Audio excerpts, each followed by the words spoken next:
All righty. Welcome to another edition of Vegas Bad Boys of Podcasting. I'm your host, DJ Impact. I got the Vegas Bad Boys here with me. How you guys doing tonight? You look real good, real good. Oh man, some good wrestling happened this past weekend, and man, I got so much to say, but y'all gonna say Impact, man. Okay, we get it. You liked Hard to Kill, but we got other shows to talk about.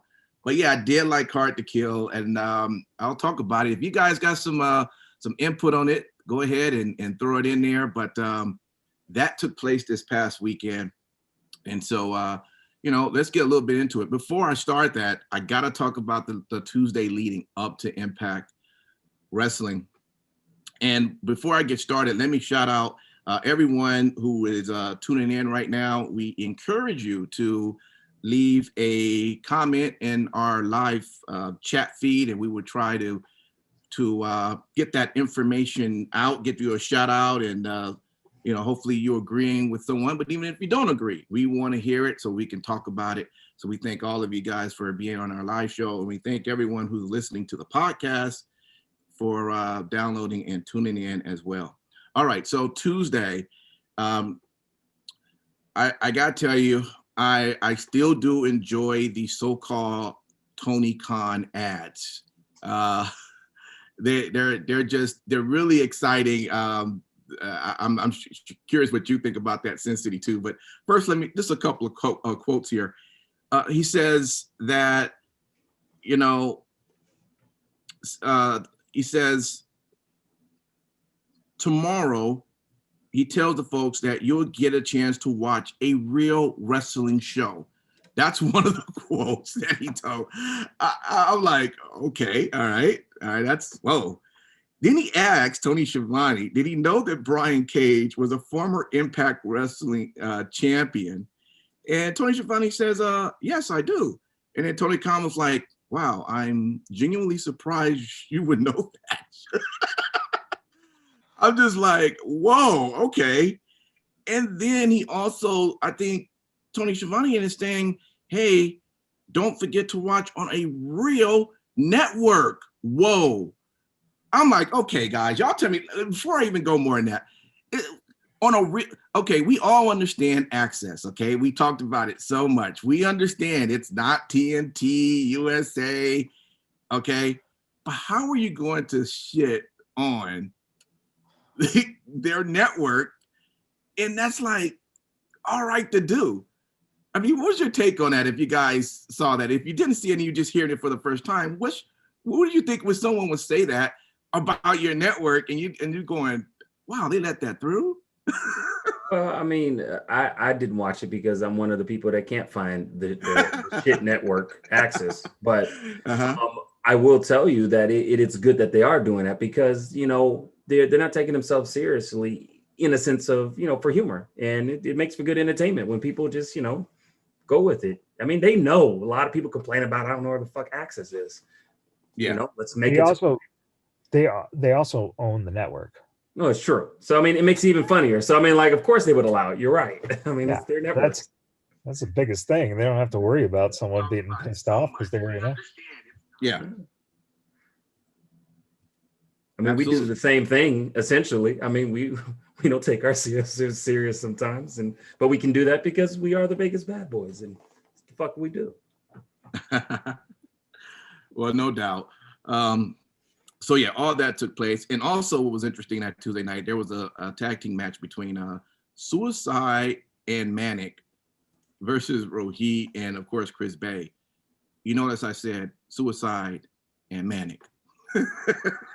So right there, that was I like how they did that, and good stuff that they're doing over there. But let's start over on Hard to Kill. Wow, quite a few things. First off, they piped in sound.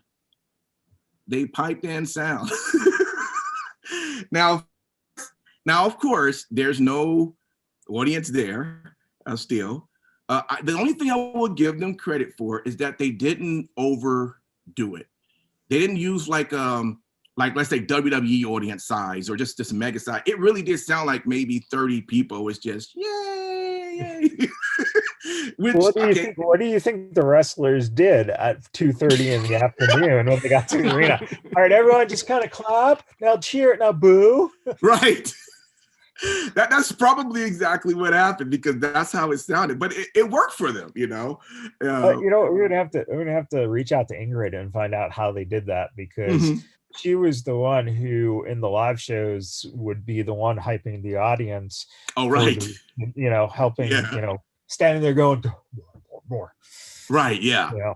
Exactly. So, I wonder if she stood by the sound mixer and is just like more. Right. Yeah.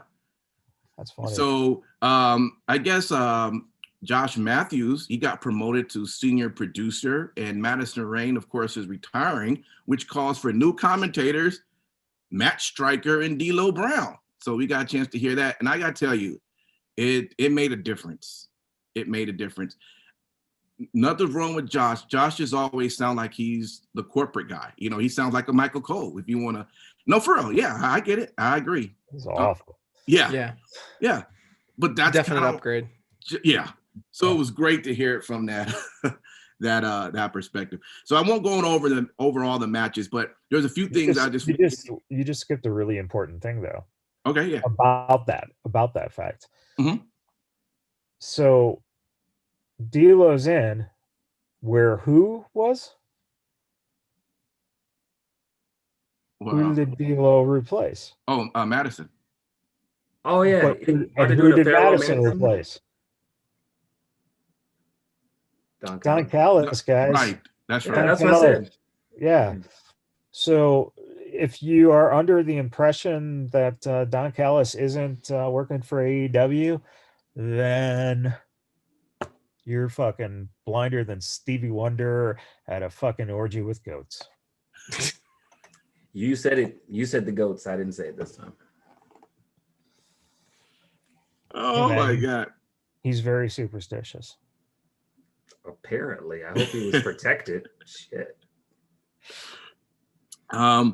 Rosemary and Crazy Steve, they debuted as the name Decay. So that is their new dual team there. Just wanted to mention that. Also, Eric Young, Joe During, and Diener, they now go by Violent by Design, which, by the way, I like that. That's their group name, Violent by Design. It's a great group too, man. Those are three guys who are meant to work together. This is where I got confused, and maybe I was overthinking it. So the group used to be called the Dieners, right?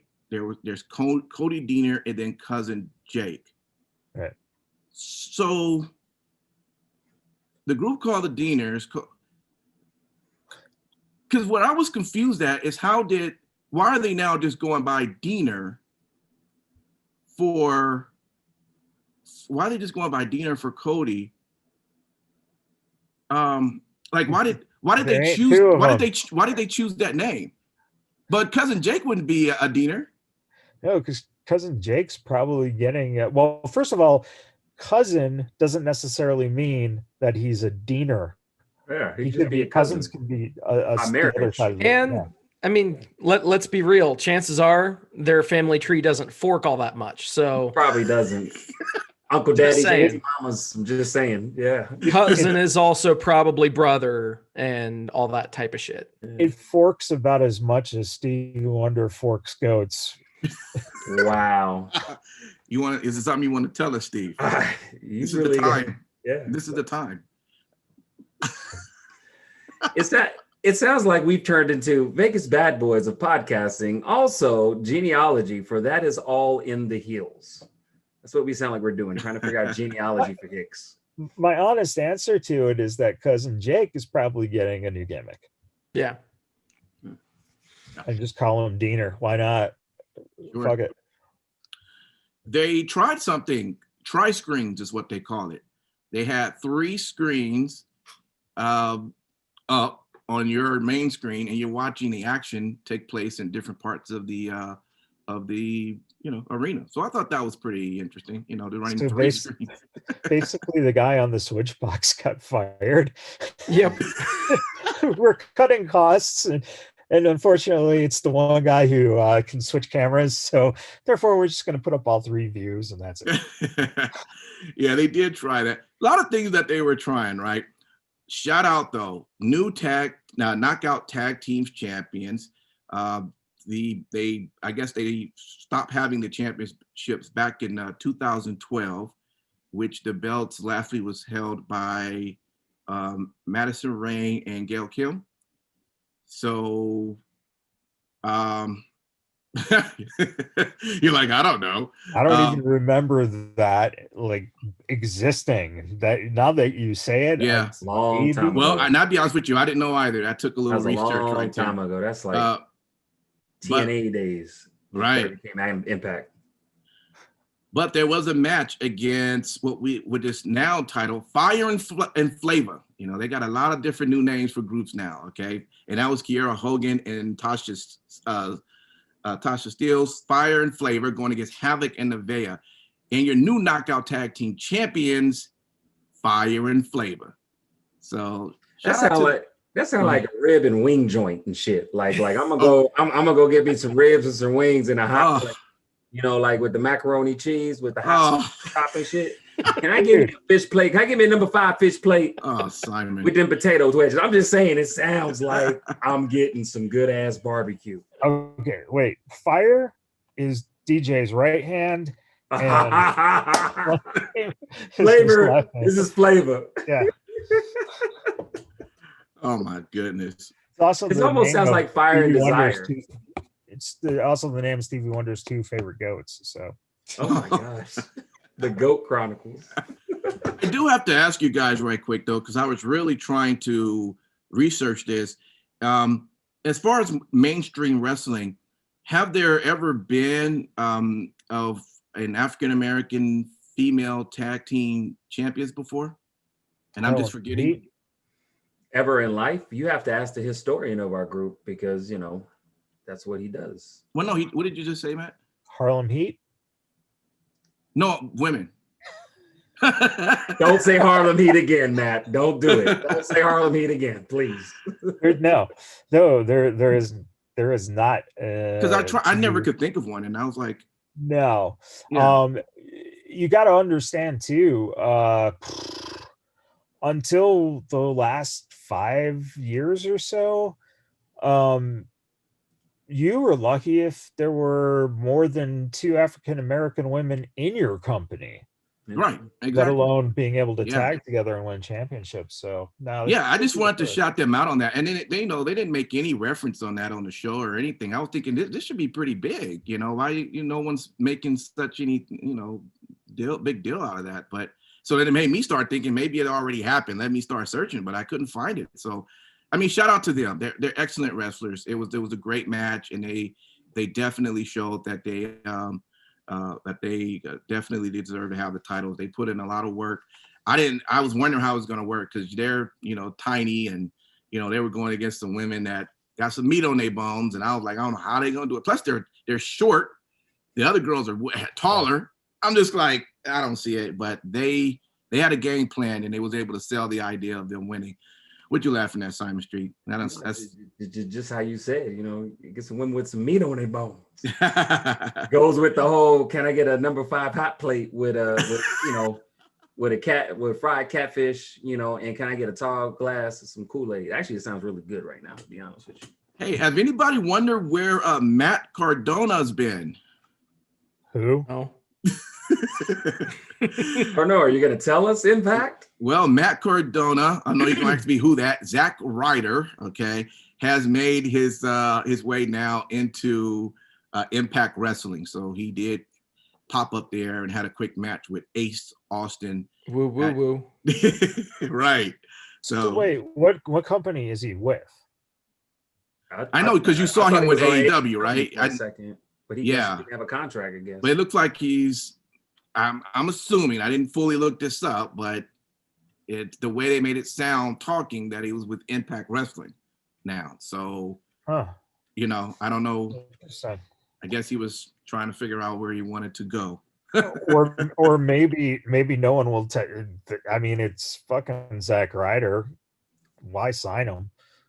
Yeah, He's only going to get fired probably in a few weeks because he's never used. So, damn. Oh man, X Division Championship. Chris Bay, Manik, and Rohit Raju had their match. First off, let me just put it out there. Best match of the pay-per-view. These guys put on a show. Of course, this is just my opinion. This was phenomenal. Rohit did take the mask off of Manik, guys. He did get that mask off, only to find out that Manik face is painted.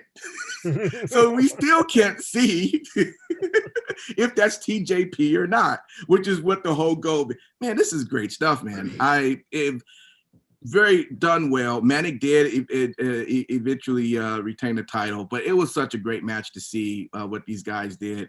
And, it's just funny. It's one of those matches where you go, well, Manik has got to win. But as you're watching it, you're going, well, maybe not going to win this. It's that type of a match that you're looking at. And Chris Bay, dude, he should just be, he's on a whole nother level, man. This guy is just going to be great, and the things he was doing, I haven't seen much of that being done. It's worth checking out if anyone hasn't seen that. Chris Bay is definitely the future. Shout out to him. And they also shouted out Future Stars of Wrestling again on the show by name. So shout out to that, man. They really getting some love with that. New Knockouts champion. No, it isn't, but it was a Knockouts champion match with Taya Valkyrie and Deonna Purrazzo. And yes, Deonna did retain that title. Guys, let me ask you a question, because I wasn't familiar with Deonna when she was, I guess, training with NXT or whatever the case. What was the problem with her? Because since I've been watching her in Impact Wrestling, she hasn't botched any moves. The on-mic skills are okay. It's not like the greatest, but she really hasn't flopped on the mic. She's pretty confident. She didn't do what on the mic? She didn't mess up on the mic. Okay.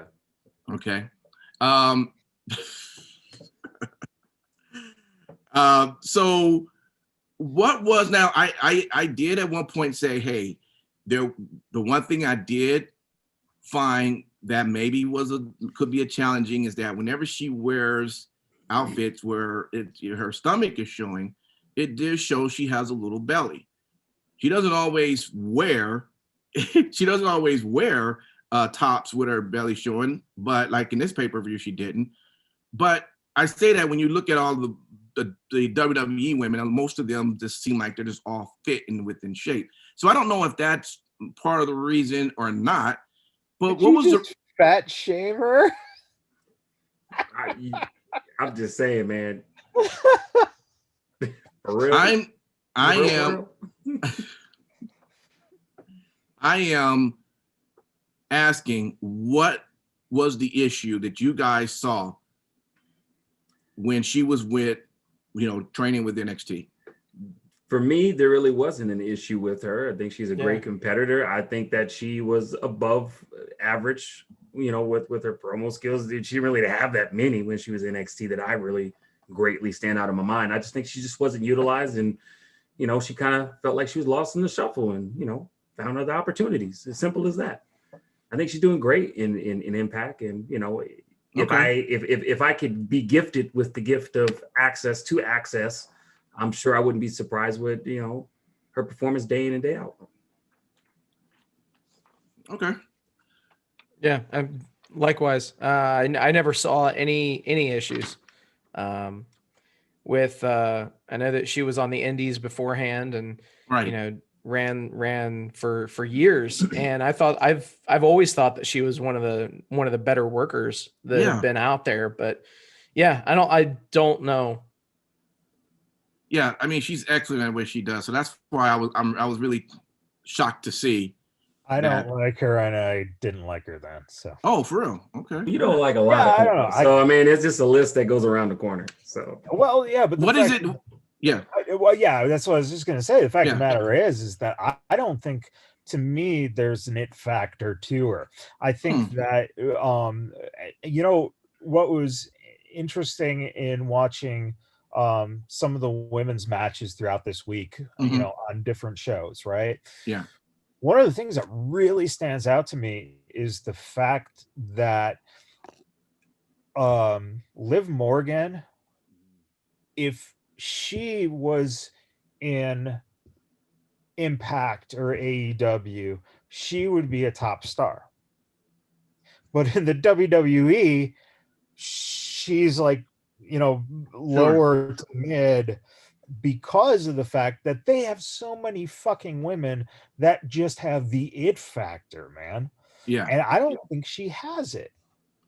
That doesn't mean she's not a good worker. That doesn't mean that she can't talk. It just means that there, to me, is not printable money right there. Charlotte Flair, printable money. Becky Lynch, printable money. Cha-ching. Mm-hmm. You know what? I definitely agree with Matt on that one too. And I'll give an example of someone in NXT presently who has all the qualifications. It's just there's something missing that does not make her a factor, and that's Ember Moon.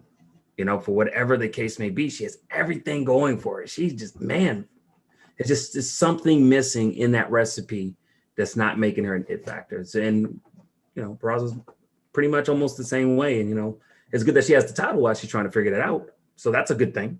Yeah. Well, and just to that point too, you got to think too. She wrestled Taya. Now, Taya has the it factor. My question to you is, did Deonna wrestle well, or did Taya make her look that good? Well, I would definitely say, since we're talking about Taya did make her look good, because Taya is almost every match that I've ever seen her in, she's always great at making other people look good. I mean, she's amazingly, so. So that might be a factor in there too, dude. True. Yeah.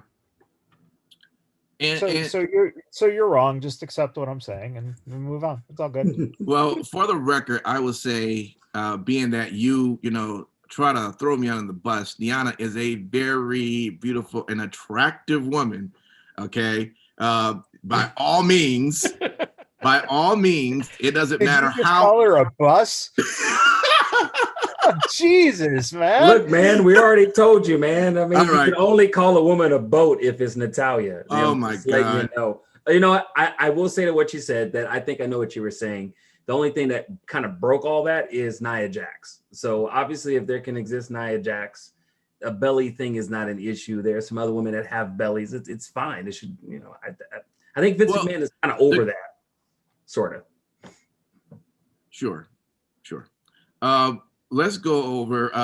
There was a match with Ethan Page. Apparently, he's already gone from Impact Wrestling, but they did this whole gimmick with him going against the Karate Man. Motherfucking Karate Man.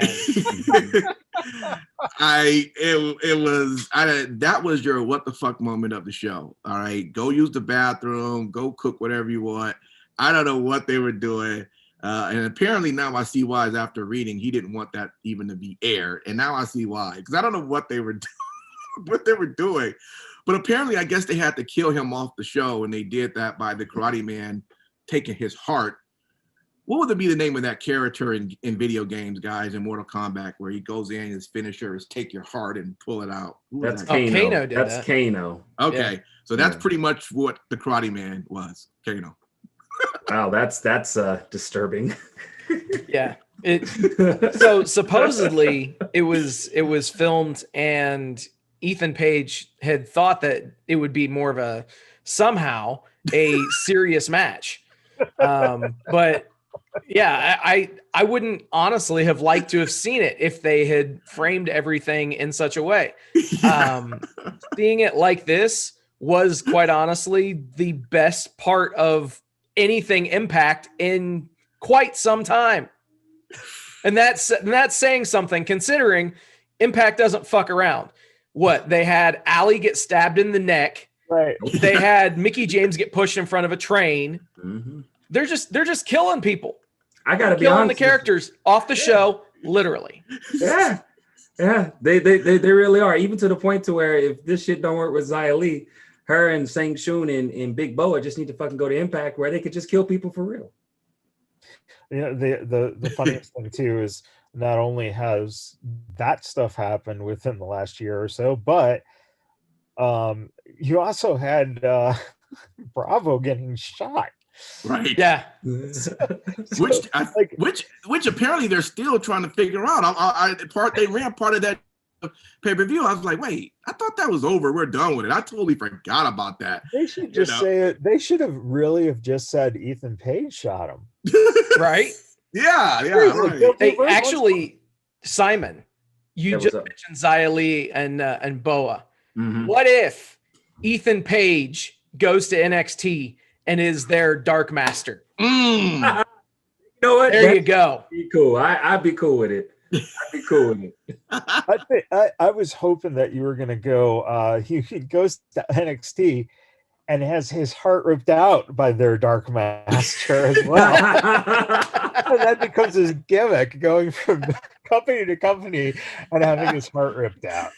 So he would essentially be wrestling's Kenny, right? Constantly just getting killed every promotion he goes to. That someone needs to fucking do that because that'd be amazing. Yeah, it would be.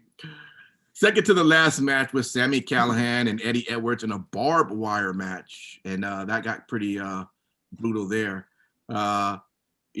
Sami likes to go ahead and just get beat up with whatever there could be you can get beat up with. So, and he took a lot of those shots. When you're getting hit with a barbed wire and then that barbed wire gets caught up in your gear to the point where you're pulling and now it's tearing your gear up. Yeah. How was it doing it? What happens when you do what?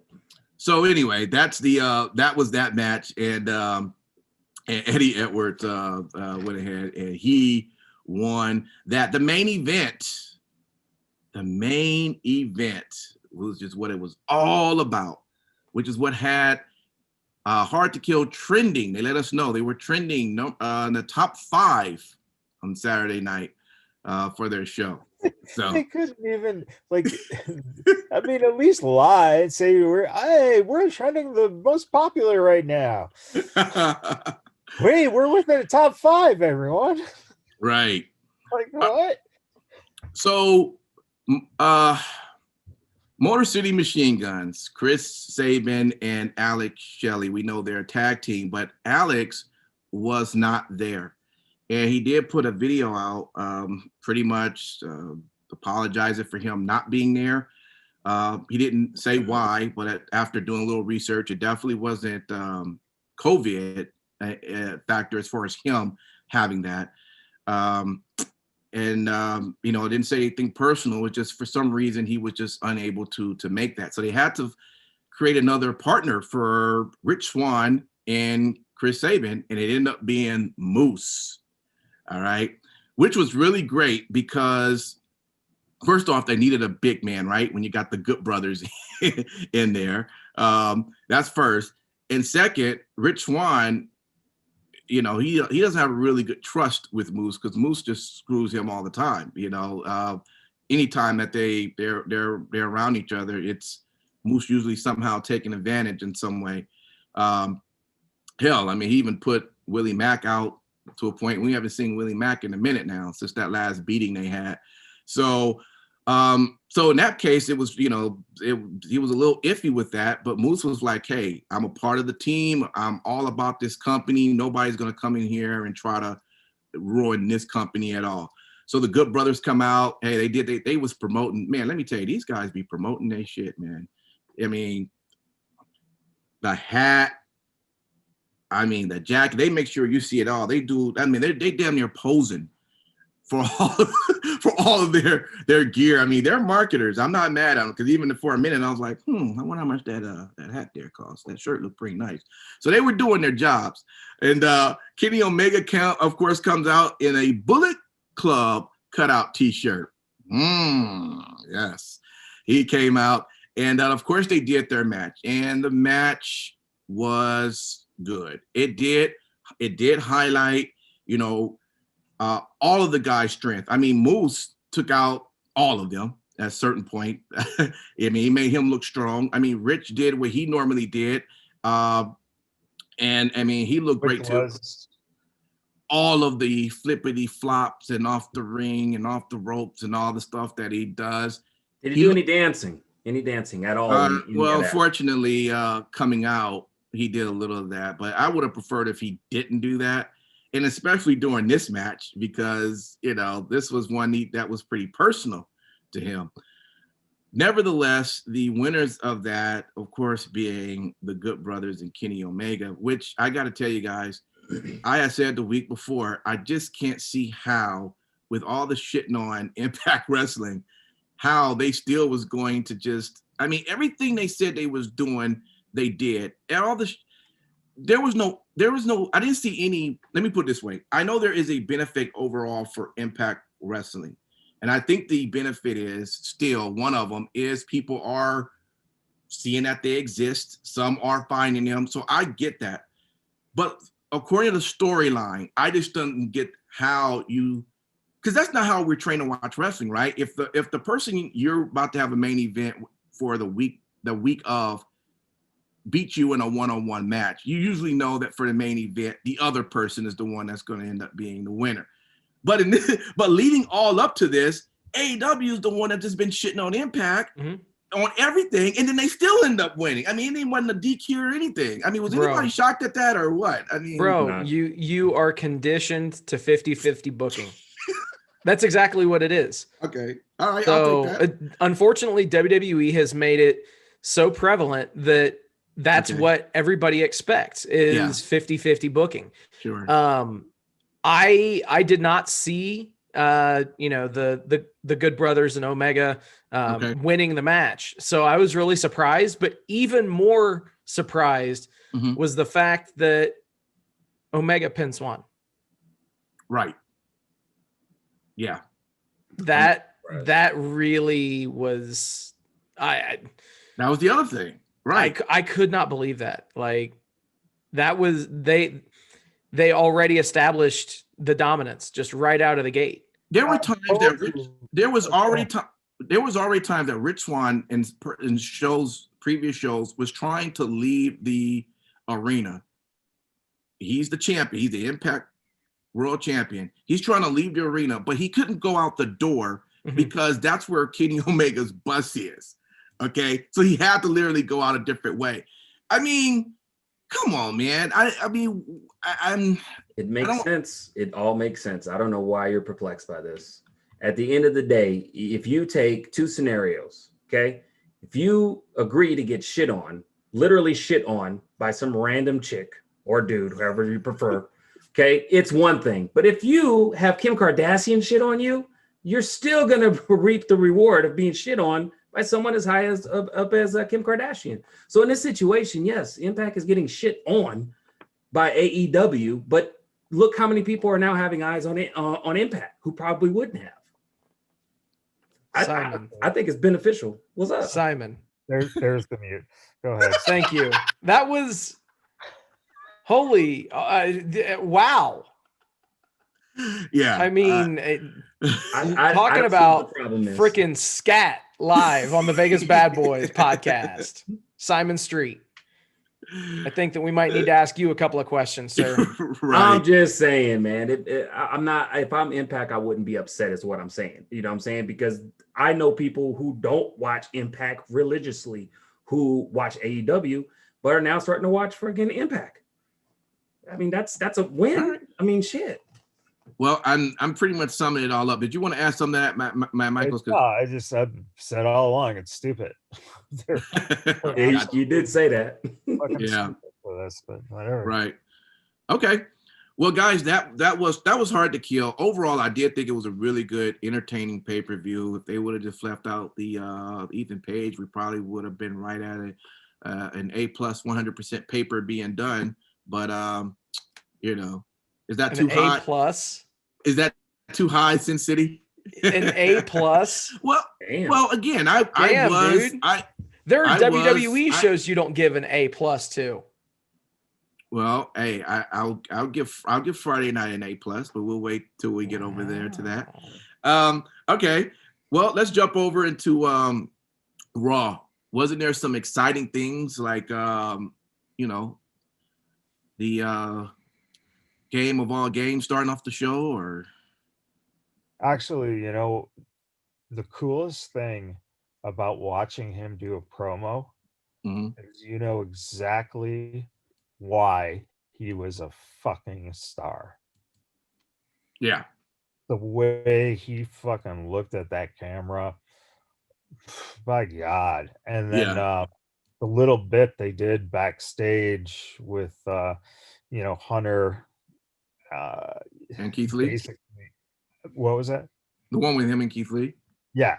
Okay. And the way that Hunter, basically just told that whole story of the way he looked at Keith and stuff, and the way that he just went out. Oh my God, it's great. And here's a guy who actually wrestling in his street clothes looked like it should be that. Mm-hmm. A lot of times they ruin it because now he's getting into his trunks or something and having a match. He shouldn't. Should be in a street brawling situation. That's Right. fucking perfect. It was Yeah. great. And it was also fucking phenomenal to see Randy Orton take a fucking fire cannon to the face. Like Right. bro, man. The only bad thing with that was that he oversold it. So You if think? you get shot, yeah, because if you got shot in the face with a fucking flamethrower, essentially, you're not getting up. You're fucking rolling on the ground, holding your face. And by the way, where the fuck were the medics? The medics must have been legends, so they were like, we're not going out there to help him. He's a heel. He doesn't get medic support. That. Yeah. See, Uncle Bruce, you guys either need to give them a union so they can get their med, or provide some kind of medical for them. Jesus. Right. But yeah, that shit was fun. Yeah. That was fun. The Adam Pierce swerve on Friday was, I think, my favorite build-up this week, but I think that the whole Triple H stuff was my second favorite in terms of story. It was great stuff. Yeah. Also on Raw, I don't know. Let me just ask you guys, because maybe I'm drinking the Kool-Aid or whatever, but I watched the Matt Riddle and Bobby Lashley match, and I actually thought that was a really good match. I mean, Bobby beat the shit out of Matt. Matt got a few licks in, but it looked like it was a really good. Why are you laughing at me, Sin City? It hurts my feelings when you laughing at me. Oh, somebody give his ass a hug. Please, I need one, man. This quarantine shit is just bothering me. What am I wrong though? This was a good match. I really enjoyed it. Was I way off? Was it bad? And I just didn't know it. It was serviceable. I mean, it was good for what it was. I mean, I can only imagine the diatribe that Matt Michaels is about ready to unleash when speaking about his favorite wrestler in the world. Yeah, Mr. Robert Lashley himself. Yeah. I don't know, man. Well, I think not much impresses me on Raw, man. To me, it seemed like it was a better job in that match. Who had a better match, Riddle and Lashley or Riddle and MVP? That part. Well, I mean, of course, the MVP didn't go as long, but I mean, but it was still better than his match with Lashley, and he had just worked Lashley. Well, all right, I'll let that stay where that is then. All right. Well, other than that, is there anything else on Raw that you guys want to mention that, or Raw still horrible in terms in you guys' feelings? Raw is something that you survive every Monday for 3 hours. We got to put some light though on that beautiful, beautiful relationship between Lacey and Flair. I don't know what oh. I don't know what's more of a concern that I've been seeing in the internet sphere of people saying, you know, WWE is going to kill Ric Flair, or is it Evans going to kill Ric Flair? Because he's too young for him. I mean, if they fucking have their balls on them, they definitely do an angle where Ric Flair dies in bed with Lacey. Oh, that's horrible. It would be fucking amazing. With some Blue Chew on the side of the bed. Well, if Blue Chew's sponsoring, if some other boner medication is, then you can put it there. But no, yeah, man, you have him, die in bed with Lacey, and then that gives Charlotte the motivation to fight her. Did any of you all see?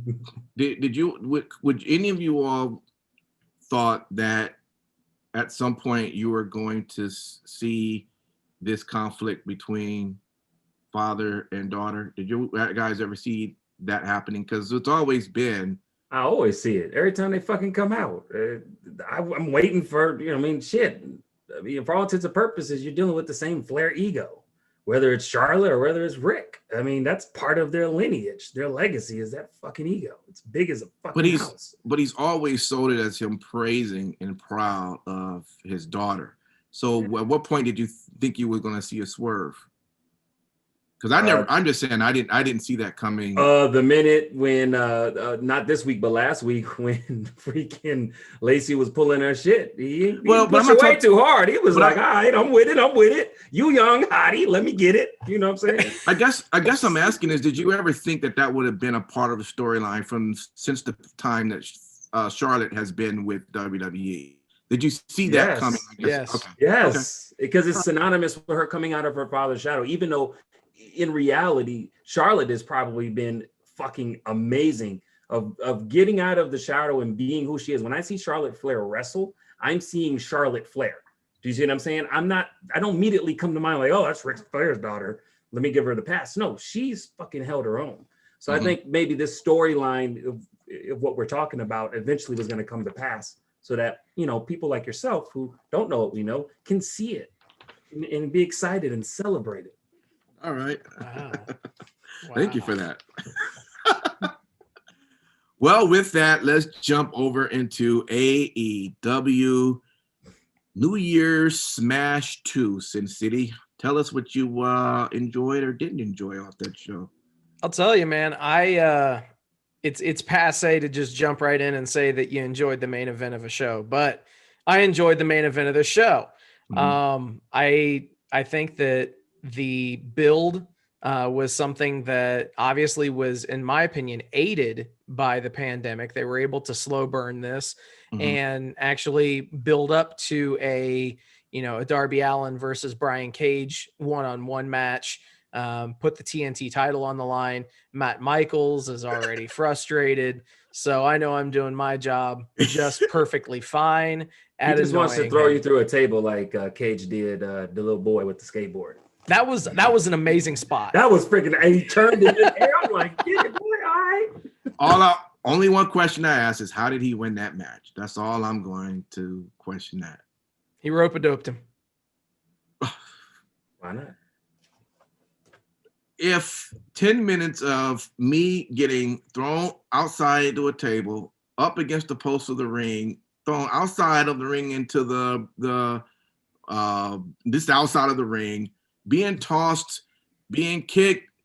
And I mean, these look like, they were being sold like you're really being hurt.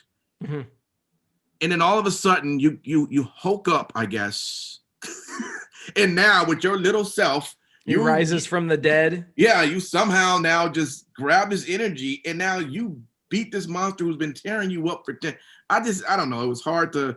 I'm not telling it was a bad match. It was enjoyable, but me trying to believe what I was seeing was like, So here's the thing that I have to establish right out of the gate. Okay. If they do this type of a thing every single time that they put Darby against a bigger opponent, then the fans will end up turning on him.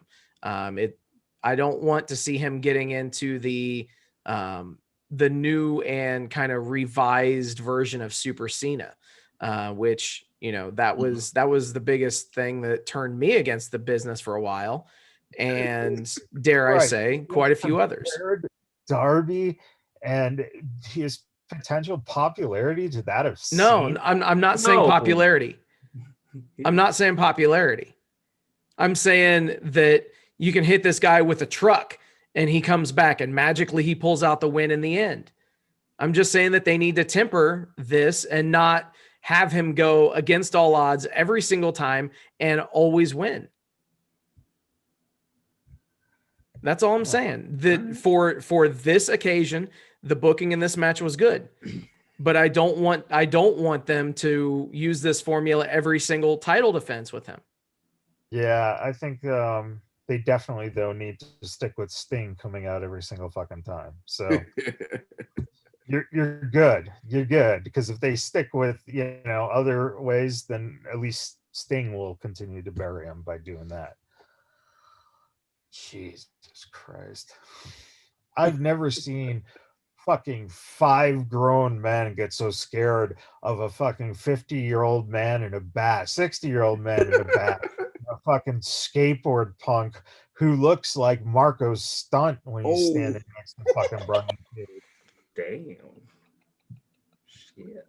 And seriously, the next time you see Sting and him standing together, Yeah. like the word little stinger actually comes to mind, because the dude, I mean, Sting is not a huge dude in comparison to wrestlers, right? But he's a good build. And then you go, people are talking about this kid holding the AEW title in the future? Jesus Christ. Come on, Michaels. Don't be so rash, man. When I see that, I look at what he can become. Very much how there's MMOs and you go level 1, that would be the skateboard kid. And then when you get to max level, you know, he turns into Sting. Why not? Because he's not a fucking high school kid who can have a growth spurt. Okay, if you but he can go to the gym. He can go to the he can go to the gym and he can get bigger.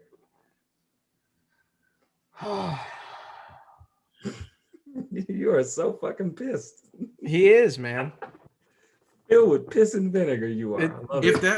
Matt Michaels is in rare form tonight, and quite frankly, it's fun to watch. Mm-hmm. Yeah. Like watching Stevie Wonder have an orgy. Oh my god. Oh my god. Anyway, also, I do have to give a shout out to friend of the show, Danny Limelight, for appearing on AEW Dynamite this week, teaming with Griff Garrison and Brian Pillman Jr. against the Elite, which obviously they had, you know, they ran the angle leading up to this where it was just assumed that it was going to be Kenny Omega and the Young Bucks.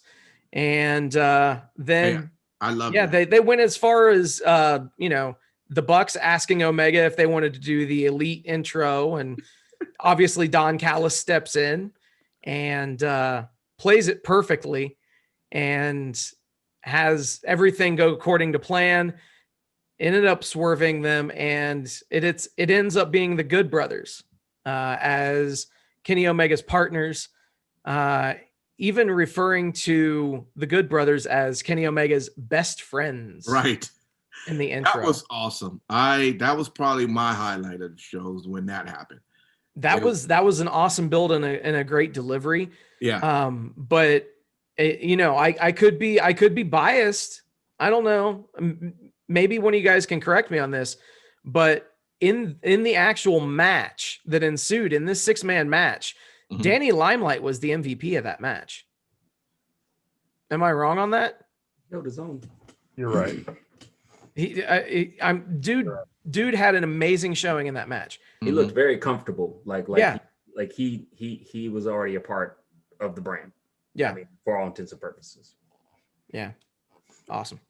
Yeah. Shout outs, man. That dude, he killed it. So, also, you on the show, we had the NWA women's title match with Serena Deeb and Tay Conti. Oh my God. By the way, I didn't know when I guess I never paid attention to that belt. I never knew that they put your picture Oh yeah. in the middle of that belt. For real? Oh yeah. Yeah, that's NWA's traditional belt. Yeah. I don't like that. I No, don't it's like fucking, that. it's the coolest design, dude. It's I don't like it. I don't like. actually not abnormal. I would never want my face to be on the middle of a belt. Throw my name, throw whatever tagline, but don't throw my face in the middle of a belt. No, your face would be perfect, especially how you make that mean face, like you just in a prison photo or like you about to commit a crime. Like that would be cool on a fucking belt, man. I've a seen lot that of belts face. have that though. A lot of belts I've seen have that face. That'd be intimidating, brother. Yeah. Like you intimidated until we find out you just the biggest lovable teddy bear ever. Continue with Serena Deeb. So anyway, the Dark Order accompanied Tay Conti out to the ring. I mean, this match,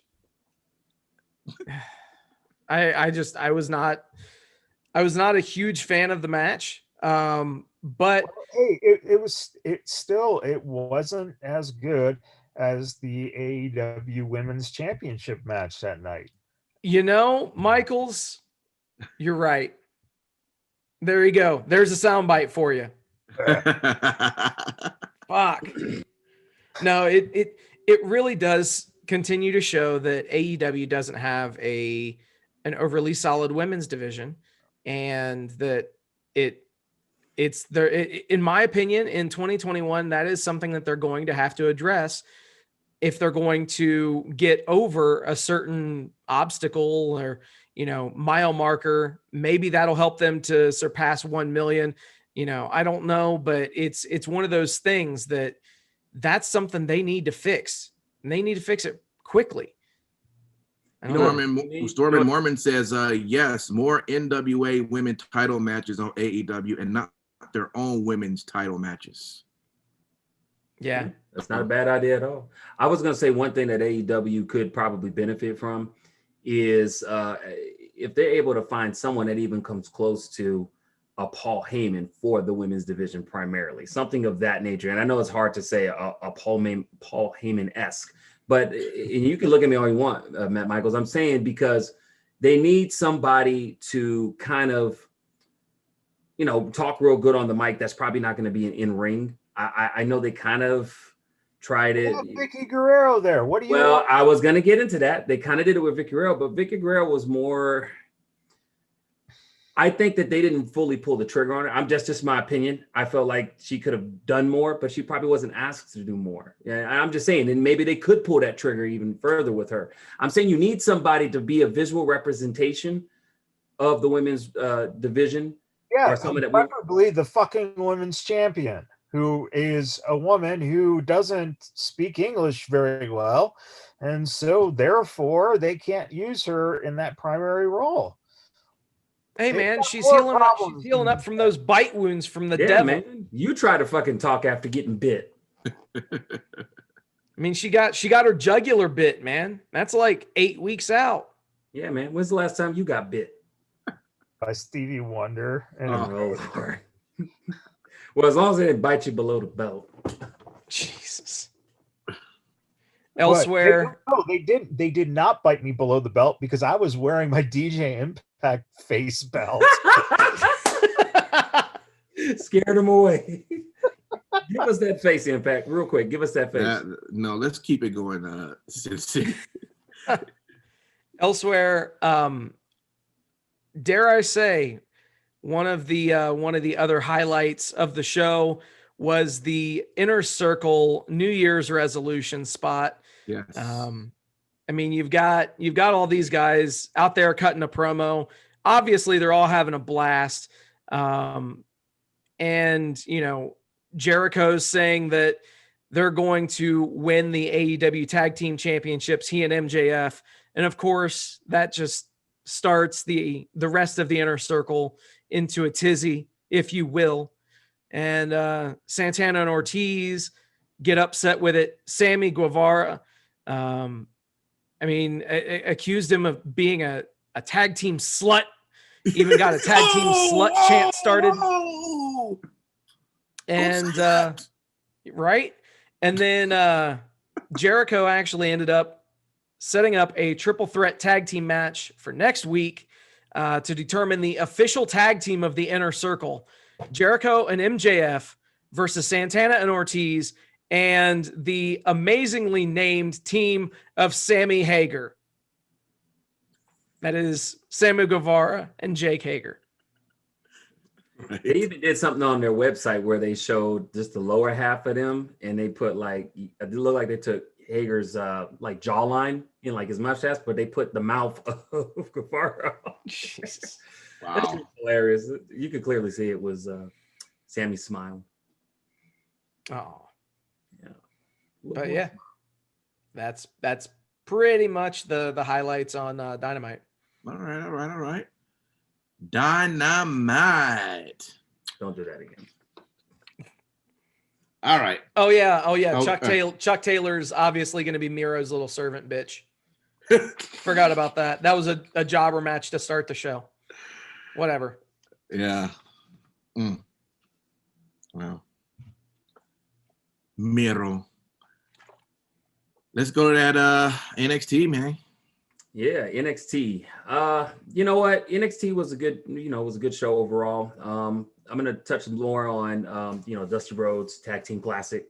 Obviously the first rounds went out. I mean, the show did start off with singles match with Candice LeRae and Shotzi Blackheart.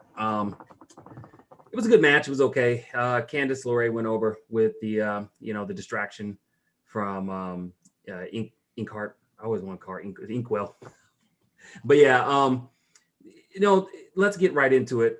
First round, you had Grizzled Young Vets versus Everrise, aka I call them Eversuck.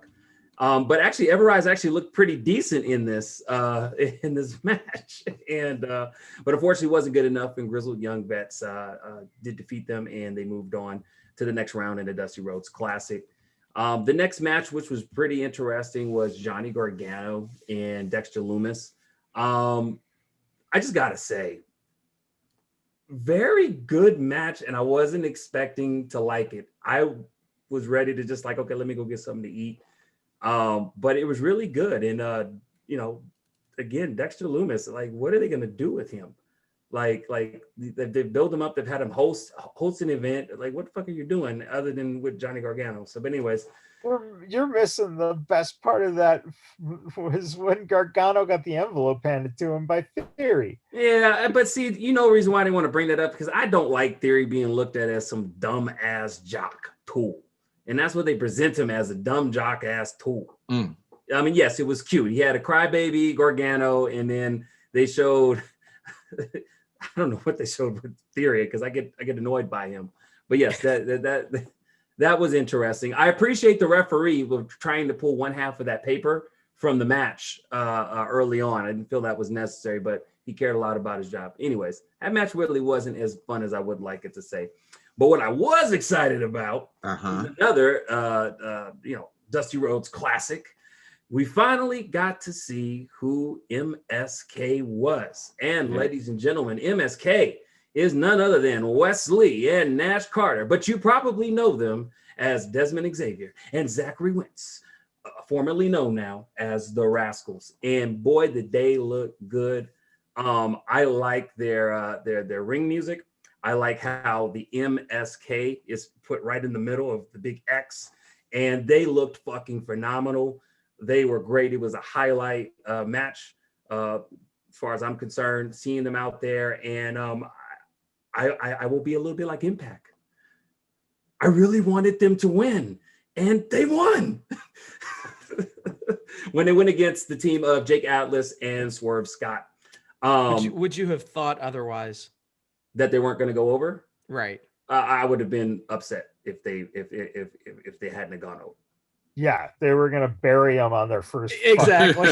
No, I was trying to do what Impact does, because he brings excitement when he's about it. But yes, I was very pleased with the way they looked and whatnot. I mean, I'm happy for them. I'm looking to see what goes on. I hope they go all the way in the tournament. Definitely to the semifinals, if not win the whole damn thing. I'm going to bring that up later on why I said the whole damn thing or the whole thing. But anyways, next we saw Xia Li go up against someone we don't know other than the fact she got her ass handed to her. Xia Li is truly amazing. And what I did find about the match that was very interesting is when I think the girl was coming off an Irish whip and Xia Li hit her in the face. I almost thought that because I watched on YouTube TV that it was like a delay in voice or something because the commentator said it late, like, oh my gosh, I was like, she's already on the ground. What the hell? But the hit was that quick.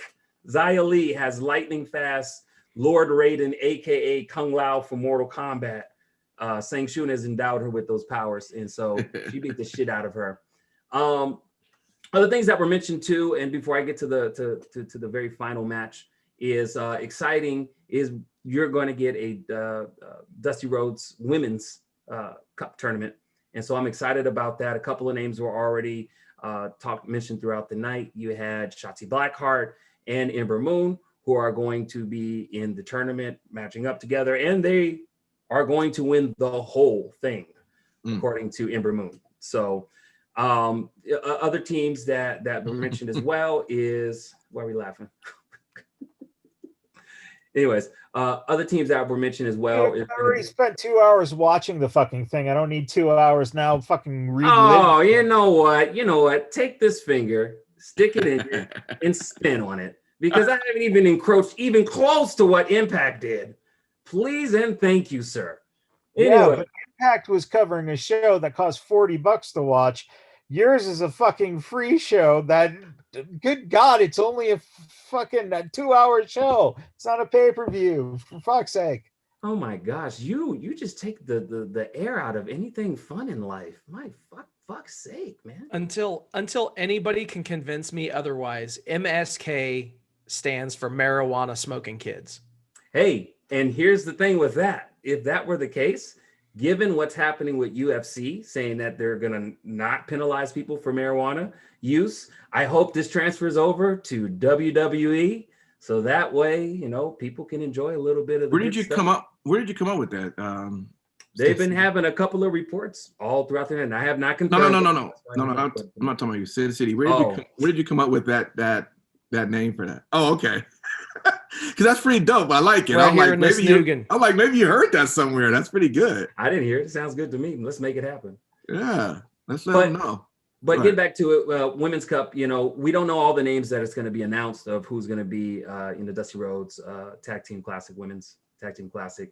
But we do know next week a couple names were announced in a match. It is going to be Casey Catanzaro and Caden Carter versus the team that I think is going to be scary as hell and fun to watch is Tony Storm and Mercedes Martinez. And so that was freaking amazing. And just to piss off Matt Michaels, because it's just literally I wake up Sunday morning just to piss you the fuck off. The last match was the Undisputed Era versus Breezango. And Breezango looked really good in here. And I like the fact that they've been saying this for quite a few times, starting to use the phrase with Tyler Breeze, OG NXT. I really like that. I think that's something that should be done on a regular basis. And but unfortunately for Breezango, it just wasn't enough. Undisputed Era did defeat them, even though Breezango looked good. Man, I'm trying to give a little hope. There's people that watch this show, Matt Michaels, who fucking love Breezango, okay? I'm just trying to show a little bit of love, okay? Thank you, sir. Yeah, you're showing a lot of love to the fact that we're now in hour 5 of the show. Oh my gosh, I've only gone for like literally 8 minutes. Literally. Anyways, let me finish. Besides the point, kudos to the Undisputed Era for actually winning, because at some point when I was watching, I was like, man, this is a distraction. Yeah, Kyle O'Reilly was about to literally have his jaw obliterated against, like, looks like the Stand by Pete Dunne and the NXT Tag Champions. Didn't happen. Finn Balor came out and stopped him. I was afraid that the Undisputed Era was not going to win, and I was like, wow, that would have been interesting as far as the tag team goes. The Dusty Rhodes Tag Team Tournament. Super excited for next week. And that was NXT. It was a fun show. I'm glad that I showcased all of it, and it only took me 10 minutes. Well, Storm and Mormon did say thank you, Simon Street. So thank you, Storm and Mormon. I appreciate it. He was happy I did it, Michaels. Oh man. Well, Michaels is going to show us how it's done, right? Let's move right over into Friday Night SmackDown. What's your take, bro? Paul Heyman, Roman Reigns, and Uso, and Pierce, and Kevin Owens. Brilliant, brilliant, brilliant. Amazing, amazing, amazing. Sami Zayn, we saw his asshole.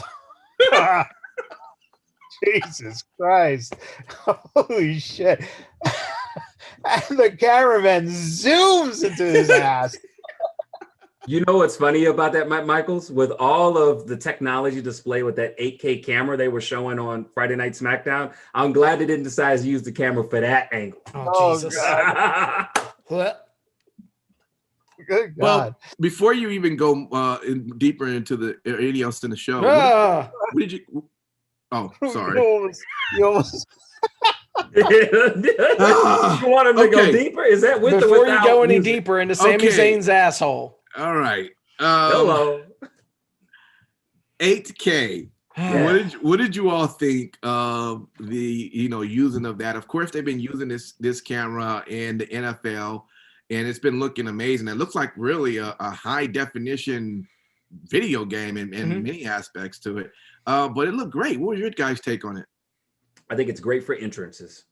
I don't think I've seen any examples of when it was used outside of that, but entrances at the right time, like Roman Reigns particular, and I think even Apollo, because Apollo was one that I remember that stood out greatly. When you do it at the just right moment, it looks fucking sweet and fantastic. So just to let everybody know who haven't seen the 8K camera, apparently it looks kind of like portrait mode on your iPhone. It has a very clear picture, focus on the person right in front, and behind it starts to get very blurry. But yes, I would agree. Definitely for interested, it did look good. Were anybody shocked that NFL gave up their that camera for them to try out that night? No, it's the same. They work for the fucking same. Well, it's the same company, Fox. I mean, Fox is like whatever's going to make money for all of us. Why not share the resources? No doubt. Fox might have been the one who said, "Here, use this camera, see if it works for you." Sure. Yeah. Absolutely. Because it ain't on Raw. I mean, Apollo looked great, when that came out on that. Yeah, he looked really good. But speaking of Apollo, man, why was he in Roman Reigns' room? You got any info on that?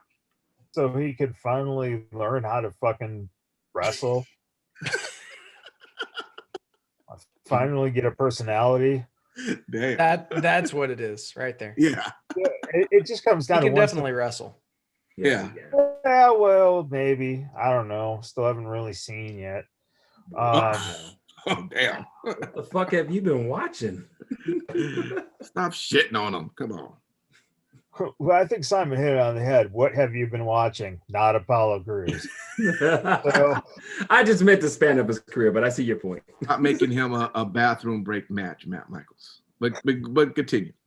The fact of the matter is that if you can focus that type of intensity into him, where he doesn't have to oversell it, Roman Reigns is on cue with how he's just so relaxed in doing his his vignettes, his personality and stuff. If you can transfer that kind of thing onto a guy like Apollo Crews, then he has a little bit more hope. And it also depends how many people have COVID that week too. Yeah. Who we need on TV. But yeah, no, it should be fine. I think again, the low point was seeing Carmella in the ring, and now we're gonna get this hot match between Sasha and Carmella's Virgil. Come on, he's better than Virgil. Virgil didn't have an official title that you had to go to school for and get a certificate. He's a Grand Marnier. You can't just go online for a week to be a Grand Marnier. No, you don't become a grandmarnier until your daughter has a child. Then you become a grandmarnier.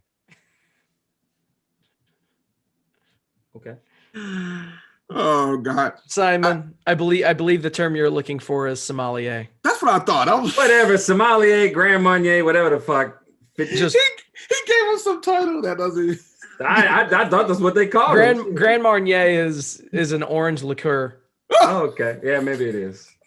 Well, I tell you what, thank you for correcting me. Since That's why I'm here, man. The appropriate way, Fact checking. Yeah. Shit, I thought that's what it was called. Shit. Great. Now you got him. He's going to refer to it as a Somalia. Oh God. I'm not gonna I gotta pull it as a Somali. Oh man, he could be dressed up as a Somali pirate. You know who finally got my attention this week though? Billy Kay. I'm now beginning. I mean, I kind of saw her doing her thing leading up, saying, "Hey, resume on the front photo," which was great. I enjoy that. But her work this weekend, I mean, this Friday was just awesome, right? I mean, she's really acting like that she's trying to fit in. The outfit was great. She did that whole weird pose when they was it. I got to give her props. She's really like showing what she can do and what she can become. So my eyes are really watching her. Just shout out to Billy Kay. I just want to throw that out there. She was a lot more believable of trying to fit in, the desire of wanting to fit in, way better than I felt that Lana when she was doing that with you know, when she was doing her stuff with different people. I just felt like it was nothing exciting. But with Billy Kay, I could tell she really wants to fit in. You said Lana's name, so of course you felt nothing. Didn't get it moved. It was Lana. Well, that part too. Yeah. I guess the very last thing, Matt, Ding Dong, hello. Did you enjoy the new? Oh, that's so great. You gotta go through the door. You gotta go through the door. You know, and this is when they hit on all cylinders, when you have two people who know exactly what they're there to do. Right. And Bailey is playing this arrogant, like, but she, it's the wink and the nod that, she didn't put that video up there and stuff like that, which is great. Especially because Bianca Belair has the nerve to just jump right on her couch and take over her chair. And, so it just works. Just fucking those two. I still say they're going to end up a tag team. I wouldn't be upset at that at all. That would be the tag team, even though it was, for a while with Sasha and Bayley. I would say that's a good close second. Yeah. Yeah, there's no doubt in my mind that they're going to hit that path at some point here. Let me ask you guys this. Did you guys always see this in Bayley in NXT, or did she just grow into what she's become right now? Because she's on a whole nother level right now with Bayley. I knew she would be great, but not how this journey has portrayed. I knew in NXT that she was something fucking great. And I think a lot of people probably knew she has that it factor. How much versatility she has, as she's shown us. That's the beauty, I feel. It's interesting because I think that if you think about it, okay, so the 4 Horsewomen, you knew that Charlotte was going to be the standout just because she's a Flair. Okay. Right. Fairly simple. Bayley had the popularity. Bayley was John Cena like to the young fan base, right? Right. So you had to then be able to transition her into something that extends and allows her to develop something outside of the typical baby face type thing she was doing. As soon as they started doing that, she becomes solidified. Becky Lynch just happens to get punched in the face, and it's the best thing that ever happened to her because she gains another realm. Well, it's not the best thing that happened to her. She got pregnant, so it's the second best thing. Yeah, she wouldn't have gotten pregnant if she didn't get punched in the face. Anyway, so the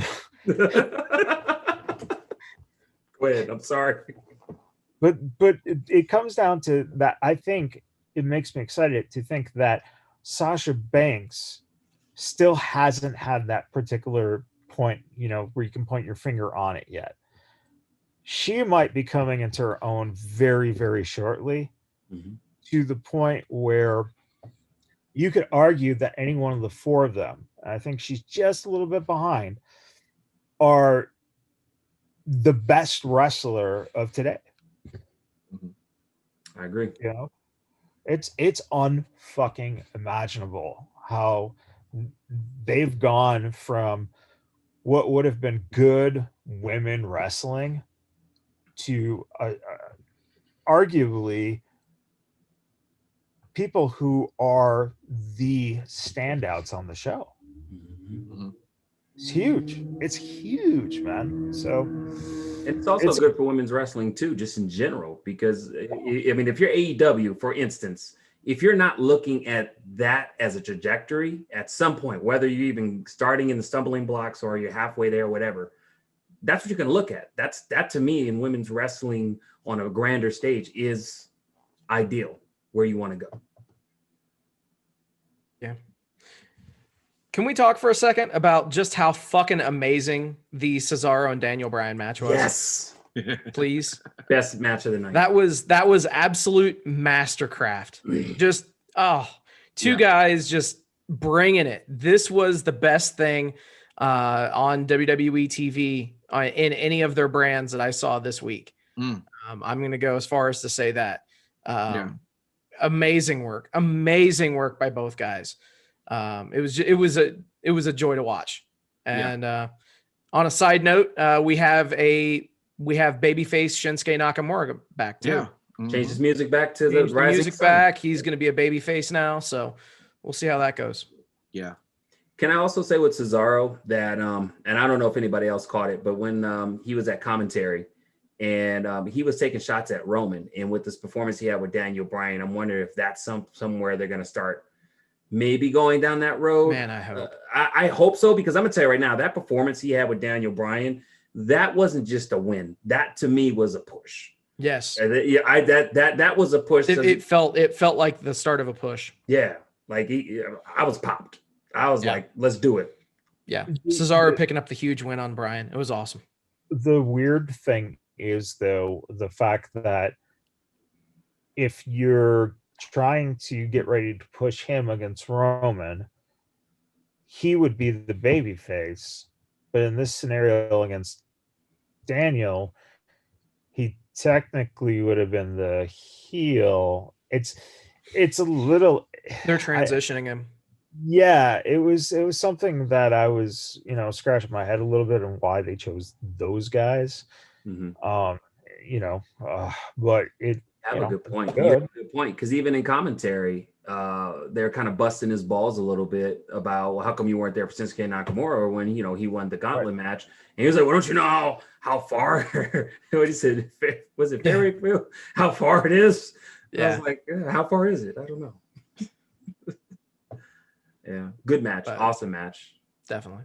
Paul Heyman again, the star of the show. I'm sorry, I wanted to just kind of say, just because he did some more slight things that impacted so much. Even like repeating what Roman had told him, I'll consider this handled. The way he did it when he went, the second time, to get that contract over to him. But I'll let you talk more about it, Michael. I just love and praise Paul Heyman.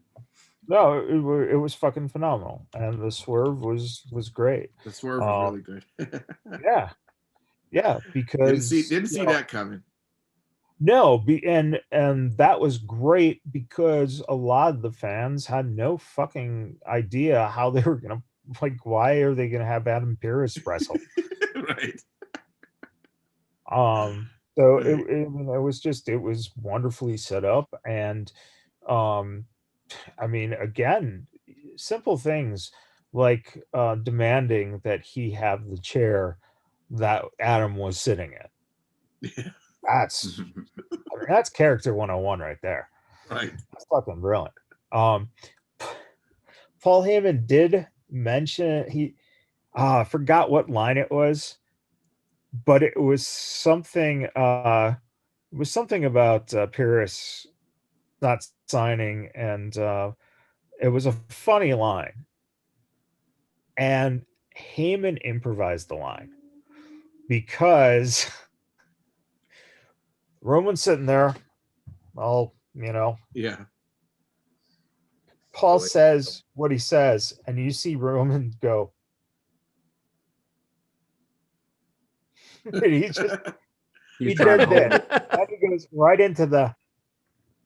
Yeah. You could see he was biting the fuck out of his lip because he knew that it was a fucking funny line. I, of course, was, stoned. So that was funny. That. I don't remember what it was. But no, those are the things that make it so fucking entertaining to watch, man. Yeah. It's so good. And it rubs off on Jay because then Jay, he'll go out, he cuts a great promo. Yeah, I was gonna say that. So, you can't fucking go wrong with what they're doing. And again, that would be interesting if the way he called that, the way he said that the Royal Rumble is going to go. That would be interesting if it went that way. That he ends up winning Rumble and then he challenges, I guess Drew, gets the belt so they can have this sort of dynasty of. So they already started talking about it, the bloodline. I thought it was started dropping it. Interesting. I hope if they do the bloodline, and I know we've talked about it. Maybe it's just a wish list on our part, or maybe it's just me. But I want to see them expand that to the bloodline with the women. I want to see Nia Jax involved in that. I want to see Tamina involved in that. I don't know how they're going to put it together, but I think it'll be really cool. Well, look, the Royal Rumble is coming up real fast. It's towards the end of the month. As we get closer, we'll start throwing in more of our predictions on who we think is going to come out on top of that for the women and the men's Rumble, and where we see that's going to go. So we should do a predictions thing next week. Yeah, we'll do that. So tune in, guys. If you're listening right now, make sure you tune in to us the following week to listen to our take on Rumble and the outcome of that. It looked like it's going to be pretty good. There was nothing on ROH, so I guess right now they're just kind of still taking some time off. But New Japan, just wanted to mention Sin City. Just a couple of things. First off, they're getting a TV US deal is going to come. That's pretty awesome, huh? We don't seem to know too much information, but within 10 days, there's going to be an announcement on a TV deal. I think that's monumental. I think that's absolutely massive. The thing to keep in mind is that they've been really close-lipped. They haven't tipped any kind of hats. They haven't given any kind of like hints or anything of that nature as to just what network they're going to be on. So that's going to be really cool when they make that announcement. But I already have the inside scoop. All right. Oh, hold on. Exclusive. All right, go ahead. So they are officially the first program that's been signed for the Trump network. Well, I tell you what, he can't get banned if he has his own network. It works. Oh, I don't think that's going to be it. But continue, Sensei. Never a blow he won't go. So, I mean, realistically, there are several directions that they could go. They could go back to Access, but as was mentioned in an article from Cultaholic, which referenced Dave Meltzer, which take that with a grain of salt, whatever. That this was not the announcement. So Access is not the TV network in question. So evidently Uncle Dave knows, but no one else knows. We'll see how that goes. Personally, I was trying to think of what network would put him on. I would absolutely love to see something worked out for one of the ESPN networks for New Japan. Yeah. That actually would be good. And I think that they could handle that product decently to where they know. The main reason why I'm saying that is because that franchise, that brand and how it is portrayed in Mhm. Japan is treated as a sport. Mhm. Oh, It right. is Yeah. treated with legitimacy over there. Mhm. So they're going to go those lengths to make sure that it's portrayed as such, Right. and it fits right in with ESPN and their sports branding. Makes sense. The only problem, though, is that ESPN has been strapped for cash. So that would be the only like red flag for my, I would Mhm. I would think that would be a pretty smart, a smart route. Be really fucking awesome if they work something out with Fox One. That'd be hilarious. That would be hilarious. Yeah. But yeah, put it on ESPN Plus. Fuck it. Yeah. I'm cool with that. I have ESPN Plus. Same. The other news that came out of the New Japan, as we've already been hearing, that Jay White, apparently now his profile has just been removed from the, it's been removed. Sure. And Tony Schiavone supposedly threw some sort of cold water on him and with joining AEW. What's your take on all of this that you're hearing, Sin City, with Jay White? What do you think is what is happening, and where would you like to see him go? He re-signed his contract a couple of years ago. This is all the work. Okay. Yeah, unless New Japan is Well, that's what Tony said, unless right? New Japan is being dumb as shit and let him out of his contract at a time where he's extremely marketable and just so happens to have nothing going on so that he can start a brand new storyline. Right. Yeah, Okay. all signs point to a work. Gotcha. Okay. Because that's Wait. Could this be a work that leads him to coming into AEW? That could be awesome. Starting a talent A talent exchange. Yep. That could be huge. Would he still be Jay White in AEW? Oh yeah. Or would it be like? Yeah, they're not. Yeah, they're not. They're not hardcore about that shit like WWE. Yeah. Well, he'd definitely make a good addition. I can guarantee that much. He'd fit perfectly. Yeah.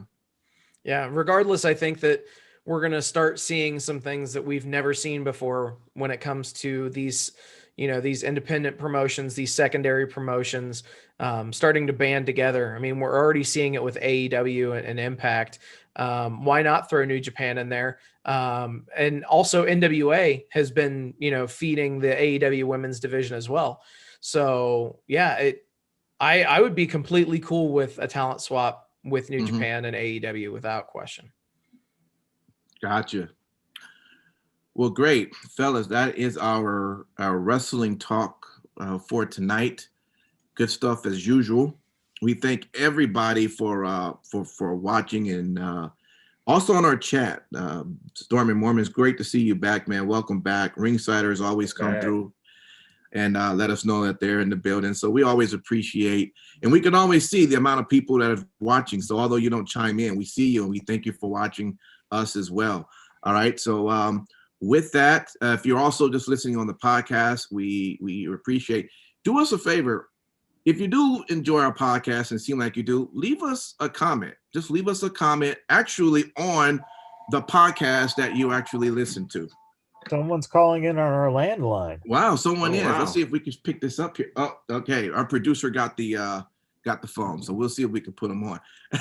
Leave a comment on whatever that podcast platform you're listening to. If it's Apple, Spotify, or even the new Pandora, which we're on now. Just leave a comment that you love Vegas Bad Boys, great show. You hate Matt Michaels. It's all good. Whatever you want to put on there, we just appreciate it. All right. You better answer that phone call, man, or they're gonna cut us. They're cut our time. People are calling in right now. All right. This is the time to do that. We again appreciate everybody for that. With that, that's the end of the show. If you're watching or listening to us live, we'll be back with 3 Count in just a moment. All right. Until